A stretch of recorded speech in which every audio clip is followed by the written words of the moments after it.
Today, you will learn how to change color of bullets in Word document in seconds. First, click on any bullet in your list.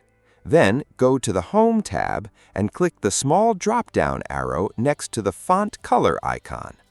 Now, just choose your desired color, and you will see that the color of all bullets in the list will change at once.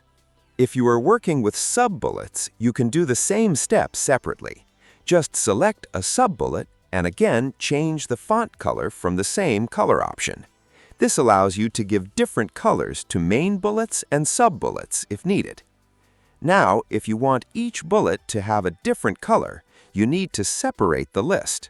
For this, right-click on the bullet you want to change and select Separate List. After that, this part of the list will act as a new list, and now you can easily change its color without affecting the others. If you ever want to join it back, just right-click on the bullet and choose Join to Previous List. This will connect it again with the original list. You can also save your custom bullet style for future use.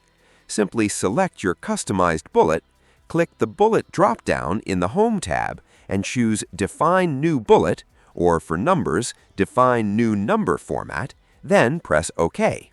Your style will be saved in the bullet library. And that's it.